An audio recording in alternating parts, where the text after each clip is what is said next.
आयुष भूमि उत्तराखंड की राजधानी देहरादून में 10वें विश्व आयुर्वेद कांग्रेस और आरोग्य एक्सपो का शुभारंभ केंद्र राज्य मंत्री प्रताप राव जाधव और मुख्यमंत्री पुष्कर सिंह धामी ने किया। कार्यक्रम में 50 देशों के 6000 से ज्यादा प्रतिनिधि प्रतिभाग कर रहे हैं, जिसमें आयुर्वेद का महत्व और उपचार को लेकर कई सेशन में चर्चा की जाएंगी, जहां एक्सपर्ट सवालों का जवाब देने का काम करेंगे। से आकलन था लगभग 10,000 के करीब यहाँ प्रतिनिधि भाग लेंगे और 50 से भी अधिक देशों के लोग जो है इस पूरे सम्मेलन में भाग ले रहे हैं। हम सभी का स्वागत करते हैं, हमारे मंत्री आदरणीय प्रताप जी का भी।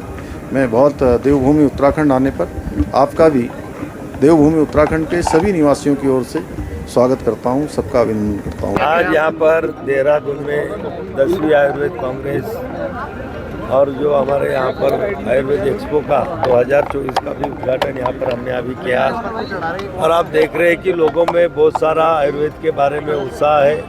लगभग 6000 से ज़्यादा लोगों का रजिस्ट्रेशन हो चुका है और आने वाले 4 दिन में लगभग 25-30 हज़ार तक लोग इस एक्सपो में यहाँ पर आएंगे और यहाँ का जो भी आयुर्वेदिक लोगों के जो भी स्टॉल लगेंगे, लगभग 350 स्टॉल है, तो सभी स्टॉल का भी लोग वहाँ पर लुत्फ़ लेंगे और वहाँ से अपनी दवाइयाँ वगैरह का ज्ञान प्राप्त करेंगे। मुझे लगता है कि ऐसा ये कार्यक्रम होने से जो हमारे आदरणीय पंतप्रधान नरेंद्र मोदी जी की मंशा थी कि जो हमारी देश की प्राचीन प्राकृतिक चिकित्सा पद्धति जो है हमारा आयुर्वेद, वो दुनिया के हर कोने में जाए। निश्चित रूप से ऐसे कार्यक्रमों से हमारे आयुर्वेद को दुनिया के कोने कोने तक ले जाने में मदद मिलेगी और निश्चित तौर से हम उसी दिशा में हमारा सभी आयुष विभाग काम कर रहा है।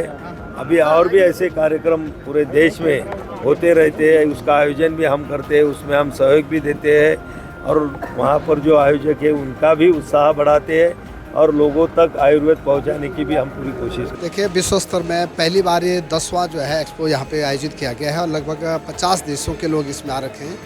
7000 से ज़्यादा प्रतिनिधि इसमें, और मैं कह सकता हूँ कि उत्तराखंड के लिए एक सौभाग्य की बात है कि आज भारत सरकार के केंद्रीय मंत्री भी इसमें आए थे, हमारे मुख्यमंत्री भी आए थे और मुझे लगता है कि पूरे भारतवर्ष में जितना काम आयुर्वेद पे अब उत्तराखंड में हो रहा है उससे और ऊँचाई हमको मिलेगी। योगा और वेलनेस के लिए उत्तराखंड आज विश्व में अपनी अलग पहचान बना चुका है। देश के साथ विदेश से भी पर्यटक उत्तराखंड का रुख कर रहे हैं। वहीं हिमालय राज्य उत्तराखंड को आयुर्वेदिक जड़ी बूटियों का मुख्य केंद्र माना जाता है। साथ ही राज्य में स्थापित पतंजलि और हिमालय ब्रांड आयुर्वेदिक दवाओं के क्षेत्र में अलग पहचान बना चुके हैं।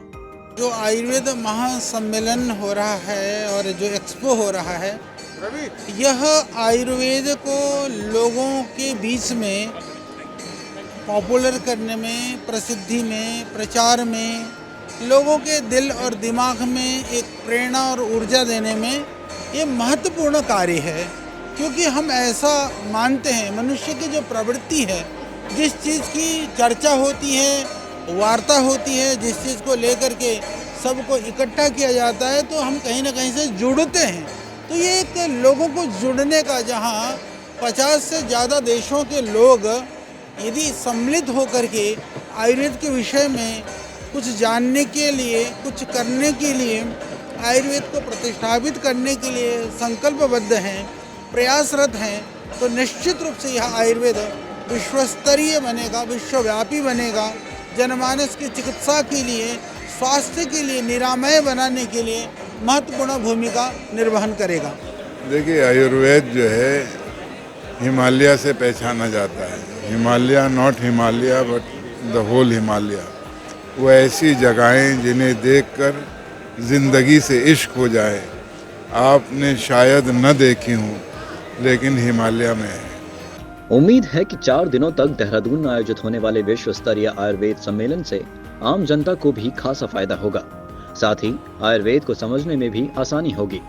वहीं राज्य सरकार भी कोशिश कर रही है कि आयुर्वेद के क्षेत्र में हम और भी ऊंचाई को छूने का काम करेंगे।